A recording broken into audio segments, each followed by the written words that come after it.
Welcome to the Everyday CPA channel, helping small business owners and families better manage their businesses and their families.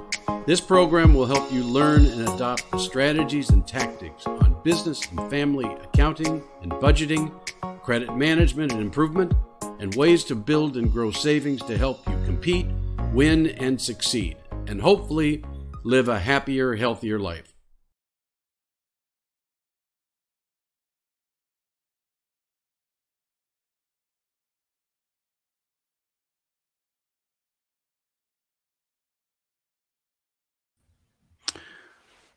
Well, hi, everybody. This is Doug Wade at Everyday CPA, and I'm here with Kelly Coughlin, and we are doing kind of a question and answer call-in Friday on today's program. But I want to start with just welcoming Kelly to the program. He's usually the one hosting, but I'm going to lead it today. Hi, Kelly. Hey, Doug. Thanks for inviting me to my program. I appreciate it. What a nice man you are. Thank you. Exactly. So, Kelly, we've got a lot of people that have been asking questions since we started the program. And so we thought we'd just take the day today and kind of go through some of the questions. But I just want to start with this. So you have been growing this business for quite a number of years, and you've specialized in tax resolution to help individuals and businesses with their tax problems. Also in the area of business with helping small business in creating business solutions and doing consulting for business and business planning. So there's a lot of things that you do. I think today we're going to probably focus primarily on some of the business side of things, although we will cover some personal. So anyways, I'll start with just, I guess, letting you kind of give an introduction of what you hope to accomplish today. Well, before we talked, Doug, you had mentioned that you had a number of call-ins or inquiries. I don't frankly know how they came in, emails, etc., on this personal budgeting concept and applying more or less a business model to personal budgeting, and whether it be savings or spending control or credit repair, that kind of stuff. And so lately, we have spent a bit of energy and time trying to help individuals kind of bring a more business model approach to running their own households, the way a good business runs its own business practices. And that seems to have resonated with people. We like to use the Mint application by Intuit. I use a lot of other Intuit's products like QuickBooks and TurboTax to a certain extent, but they seem to have a really good offering in this Mint program that helps with personal budgeting. So I've been spending some energy and attention on that part of it. And I think the reason it's caught on and there's so much interest in that is we've come through a very, very challenging landscape in which, frankly, the strongest survived, and those that had good budgeting practices managed their limited or shrinking resources during that period were able to come through it okay. Not many people came through great. Some did, but it was a very challenging time, and that's one of the, I don't know, unfortunate or fortunate things, depending on how you look at it. But recessions tend to separate the weak from the strong, and those that had good budgeting practices were stronger, and they came through it. And that old saying, that which doesn't kill you makes you stronger, I think really was true with the personal financial management landscape. I think of all the people that we've talked to, I've heard a lot of people share their story of how they're rebuilding this year because of what happened last year. So I think you're right. It's been a really tough year for a lot of people. And of course, it did affect people's finances, affected their jobs. If they were owners, it affected their employees as well. So it was definitely a tough year. So Yeah, it was. And it's, anytime there's toughness like that, there is opportunities. And so we hope that at least the clients that we work with, we hope we've made them stronger. And hopefully we never get that nightmare mhm. scenario again. But it's kind of like plan for the unplanned and plan for the unexpected. And it's Mhm. a good thing to kind of get in shape. It's kind of like getting yourself in good shape for, remember, two-a-days, Doug, in sports, right? You kind of get yourself in Yeah. shape for the season. And it was a good time to possibly get in shape for, hopefully we never have to have that season again, but we hope that people can develop some good practices and good habits, and that will serve them way beyond any sort of Mhm. short-term struggles, and frankly, even into their retirement years. Having good budgeting and spending practices doesn't necessarily mean you live a miserable life. Quite the contrary. It's just you live a comfortable life, happy and comfortable that you're running and operating in a kind of planful way, and you're doing your Mhm. best you can to manage through contingencies and roadblocks and situations, but you're not caught in a bad situation. And that's kind of a comforting feeling, we think. Well, that helps me to queue up my first question from a customer. They're located in the Kansas City area, so not very far from you. Yep. They're asking, what are some specific roadblocks to watch out for when I'm looking to manage my own budget and finances? So if this would be, I guess, kind of a self-help type thing where they're just kind of doing their own thing and not relying too much on, consultants like yourself. Well, specific roadblock, I suppose, would be um, one of the bigger challenges is when you have two people spending on the same account or the same pool of assets. That's always a challenge. When it's just you and you're spending for yourself, then there are certain roadblocks to that, but can be overcome because you hopefully you communicate with yourself, so there's no roadblock there, right? you Mhm. you talk to yourself. When you have another person, you have to communicate with that other person, and so that can be a significant roadblock if you're not on the proverbial same page. Mhm. And an extension of that, if you have kids involved, I mean, I raised four kids, and you kind of indirectly, they didn't have, thank God, they didn't have access to the checking account or the debit card. Uh, they managed to rob the quarter savings bank that I had. That went from a 5 gallon jug to about 1 gallon after a period of time. But they didn't have access to the funds directly. But you have four people that are pulling at the budget and putting pressure on one or both of you, one or both parents, to spend money here, whether it be, hockey clinics or ice time or whatever they've got going on. Kids can consume a huge amount of your budget. And so getting a spouse on the same page and then getting buy-in or acceptance from the kids, I think, is critical. Mhm. Frequently kids will come and say, "Hey, Pop, can we afford this?" Well, it isn't so much about can you afford it, because nobody wants to tell the proverbial Joneses that, my pop can't afford to go to spring break. But trying to get them to think about, it's not a matter of affording, but it's, do you want to spend your money that way? Is it in Mhm. your planned budget? It's a And good so point. that is a Yeah. challenge, right? To kind of get everybody rowing in the same direction, so to speak. Prioritizing your spending then.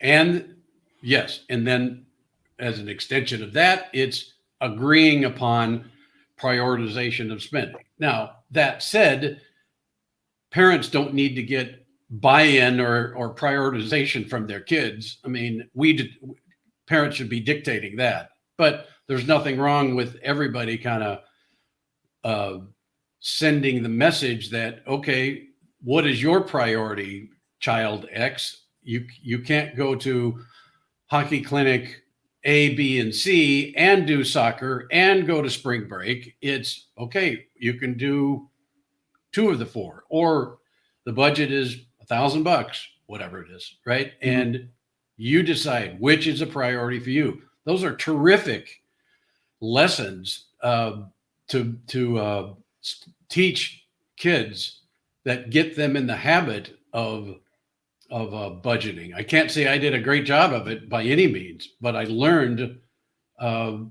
through my possible failings in that area how important it is to do that. You get everybody kind of on the same page, and then it's just terrific life lessons and good education and training for kids when they get out, and then they have to manage their own budgets. If they can learn it through the family, that's a terrific way to do it. But it's a roadblock. It's hard. It's very challenging. So it's better to get good counsel than to go through the school of hard knocks, it sounds like. I think so. Yeah. Right. So if I was to summarize what you just said, then it sounds like there's 2 things that maybe would cause people to fail, or families, is really poor communication and just poor prioritization of their spending. Would be 2 things I think that would cause them to fail, right? I think, yeah. And I would think the prioritization is number 1 in that, if you've distilled it into those 2 points, and I would agree with you, prioritization. And then once there is priority set, communicating that throughout the enterprise, and the enterprise is the family, right? So yeah, I like the way you put that. That's a nice way to put it. Okay. All right, good. So the next question, this comes from one of our customers in the Ohio area. We do have a lot of customers around the country. This is in Ohio, and their question is, they're saying there's a lot of information out there online when it comes to proper budgeting, proper financing for our home. What support and or resources would you recommend that are available to help me through this kind of quagmire of, decisions to make? Well, if you're talking about what technology solutions, what tools, is that kind of what the question I think was that's getting what at? they're saying. Yeah. Well, there's a couple players in that market, and I've looked at all of them, and I've studied all of them. You've got Quicken is one. You've got YNAB, I think. Yes, I need a budget or something like that. I can't remember what that stands for. Mint, of course. And then there's a couple small one-off ones that are website based. I've seen some ads lately on these. But the only one that I feel is that has some real meat to it, and it certainly has some weaknesses and gaps, but Mint by Intuit is the one that, all in all, it's got the best offering today, with some weaknesses, certainly. It's got the right security and controls in place, because you're connecting your bank accounts and your retirement accounts and your credit card account. So I would be very hesitant to connect that kind of information to a kind of a recent entrant to the market, and some unknown entity. Yeah, I mean, you hack into those things and you got some problems. So well, I can also speak personally to that, because I did use Mint for some work that I was doing with my personal finances, and I was just amazed at how quickly and how easily I was able to bring all my accounts together in one place, and how that program just automatically, it automated everything. It brought everything into place. It categorized stuff for me and did a pretty good job without me having to go back and recategorize. Yeah. And I was real impressed. I just couldn't believe how well thought out that program was. It's very intuitive. I guess that's why they call it Intuit. Yeah. It is, and it's got some gaps, and I know they're working on it because I'm doing some work for them.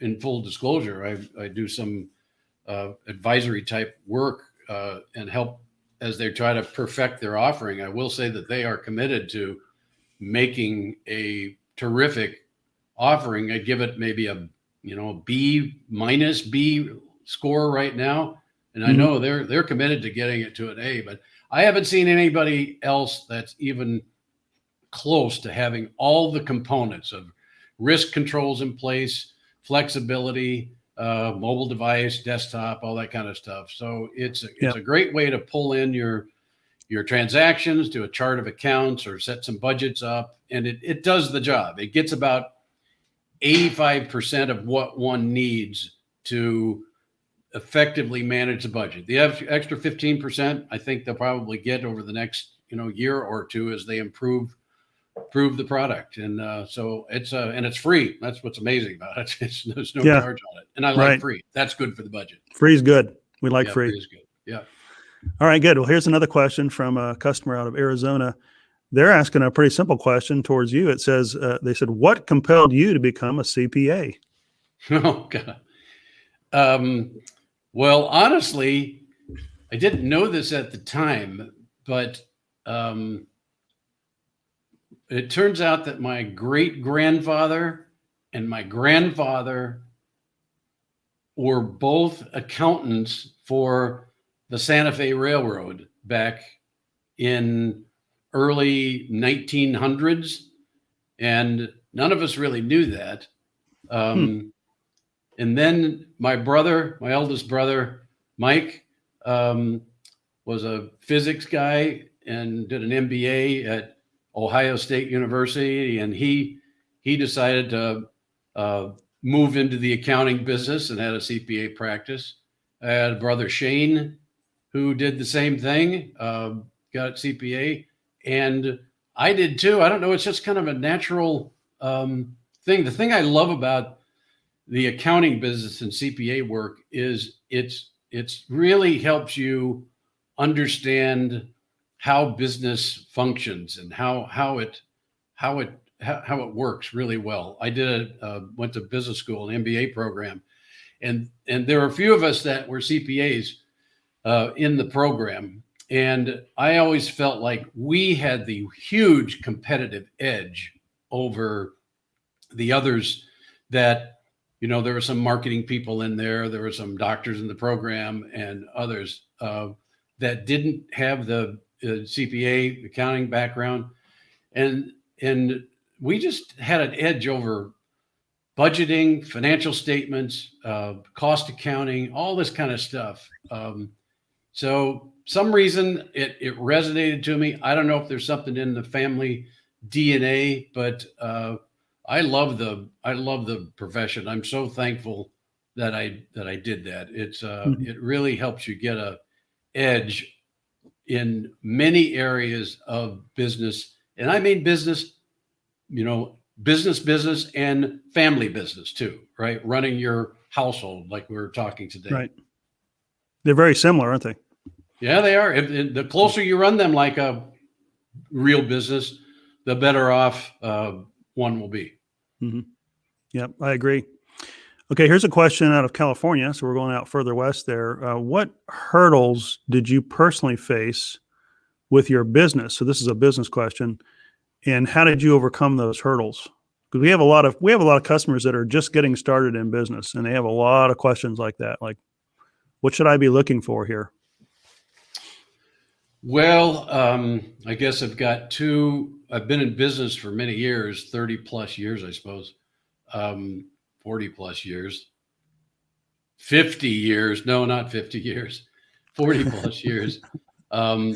Starting out as an employee, working for Lloyd's Bank, director of risk there, worked for PwC. So the issues there weren't nearly as challenging as part two of my life, which is starting a financial technology company and selling that and running that and then selling it. And then starting operating an accounting firm, EveryDayCPA. the common the biggest hurdle in the financial tech company was funding. That's a big that's a Funding, that's a yep. huge challenge, right? Because if you have a model, if you're an accountant type, you tend to be conservative. You tend to not shoot for the moon. You try to be rational. You try to raise only the amount of money that you need, that kind of stuff. Well, the reality is that it's easier to raise $50 million than it is for $50,000, believe it or not. Nobody really wants to open up an account or open up a file, a due diligence file on a $50,000 investment or even a $500,000 investment. They do like big deals, right? They do like, because you can get a 10x return off a $50 million deal. That's a lot of money, right? A 10x return on a $50,000 deal is not a lot of money. And it takes the same amount of resources to give attention to it, to decide if you're going to do the deal, to track the deal, to attend the quarterly meetings and do the annual stuff and stay on top of it. So funding is always a challenge. And then the next biggest challenge, I suppose, was getting your first customers. That's the big challenge. I always tell people, you're really not in business until you get your first customer that's a bona fide customer, not a FFF, friends, family, or fool, but a real bona fide customer. And then you kind of proven your business model, at least at a bare minimum. So those are the two things that I think are the most challenging. And then, of course, the obvious one is managing resources, human resources. You can't afford an early stage business. You can't always afford to get real expensive professionals to help you, a director of marketing or a strategy guy like Doug Wade, right? Yeah. I couldn't afford that in that company. Now I can, because I'm not out there trying to raise money. So I put money into where I need it raised. And that's where I need smart people like Doug. I don't need to dump it into tons of product development and all that. I need it for relationship people and strategy. That's the biggest help. So thank you for the work you do for me, Doug, in that area. Oh, you're welcome. Yeah, thank you. It's been a great partnership. Was this an indirect way for me to give a plug for you, Doug? Yeah, that's right. I'll get some bonus points going there. Yeah.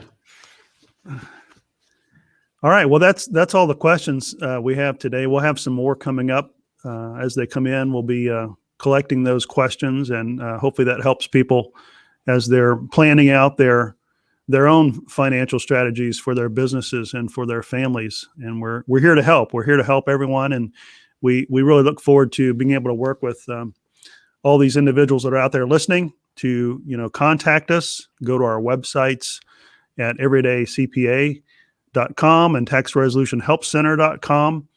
We will be adding more and more features and benefits coming up for our Tax Resolution Help Center website.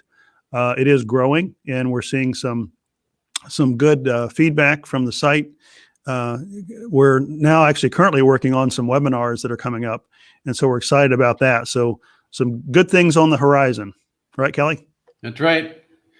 Enjoyed it, Doug. As always, thanks for taking the time to do this. I appreciate it. All right.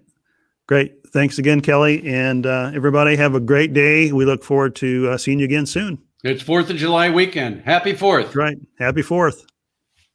Thanks.